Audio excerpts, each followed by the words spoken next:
Hello, I'm David Hart, Executive Vice President at the Florida Chamber of Commerce. Welcome to another edition of the Florida Chamber's Bottom Line. Our special guest today is CFO Jimmy Patronis.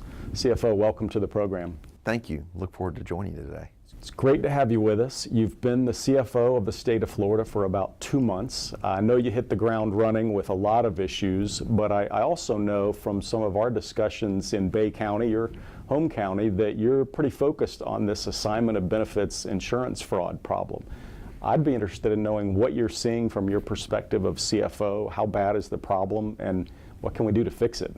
So, thank you for that question. Assignment of benefits is a Category 5 hurricane, primarily focused right now in Palm Beach, Broward, and Dade counties, in that Tri-County area. It's a potential problem of epidemic proportions. If you compare back in 2006, assignment of benefit lawsuits were about 442 in the state of Florida. This past year in 2016, it was over 28,000. So it's an issue that affects every single policyholder in the state. It will change the dynamics of insurance and property casualty insurance for every single homeowner in the state, and it will have a ripple effect on our state's liability as those policyholders have nowhere else to go but citizens, so then our state liability grows.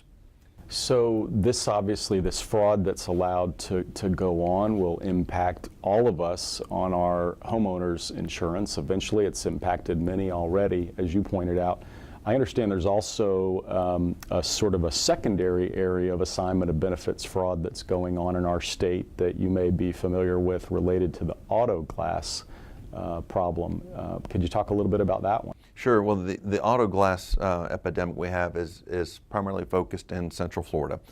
Of the cases of auto glass replacement that we have in the state, 90% of all those claims are taking place in Central Florida. So it's educated there, it's grown there, it's festering there. Where you go to your favorite grocery store, you pick up your groceries, you're approached by somebody in the parking lot saying, hey, you've got a chip in your windshield, let me fix it. And arguably, you're busy, so sure, you can do this while I'm in the grocery store buying my groceries, sure, I'll have your windshield replaced, no problems. You've never contacted your insurance company to let them know you've got this problem. You have signed your benefits over to this installer, the installer changes out your windshield and then contacts the insurance company on your behalf. The epidemic that's taken place with this, because the insurance company's caught off guard, the insured never reached out for a claim. So in a snapshot, one single insurance carrier that does business in the state of Florida said of all their insurance claims they had nationwide that dealt with insurance on a windshield replacement, 6,000 claims were filed. All but 2% of those were in the state of Florida. It's an epidemic, it's being exploited, and here is a good bit of coverage that you should be entitled to that is getting exploited and perverted into something that was never intended for. Several years ago, we launched the Consumer Protection Coalition, and it exists primarily to educate consumers to be on the lookout for this type of fraud and report it when it does happen. And we also use the Consumer Protection Coalition platform to help educate legislators on the breadth and width of the problem and seek solutions. So we look forward to working with you in your office to cure that fraud. Well, and if I can just add, there's a little bit of a call to action. Those two issues, whether it be assignment of benefits that's focused in Southwest Florida or Southeast Florida, or the assignment of benefits having windshields in Central Florida, other parts of the state aren't educated, and thank you for giving me this venue in order to educate those folks. Especially we got to educate is the legislators. They have to understand that this is a reality that could totally change the cost of living for every one of their constituents. I also want to quickly ask you about workers' compensation costs and reform. Your family's been in business 50 years this year. In the Panhandle, you've paid workers' comp. You understand the real impacts on a small business when a 14.5% increase occurs, and likely to see another increase before the legislature's back in session. How can we work together to bring about the needed reforms to rein in attorneys' fees and restore order to the system? Workers' comp is absolutely necessary. I've got employees that have been hurt on the job. I've been there, I've seen them get injured, and it serves a purpose. It allows those individuals to get back up on their feet and allows them to be productive back at my business.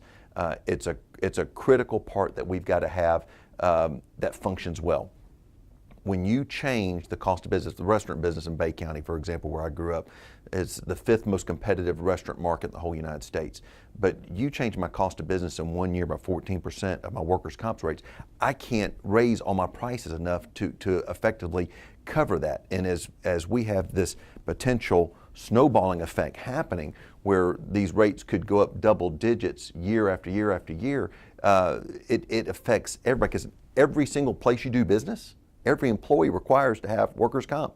If you go buy your groceries, you go get your gas filled up in your car, you get your oil change, every single one of those employees has workers' comp. If you go and increase it double digits every year, everybody's cost of living goes up.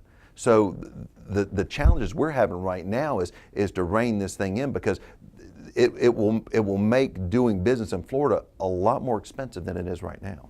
CFO, thank you for your work on these issues and your partnership. We look forward to working with you to find some solutions.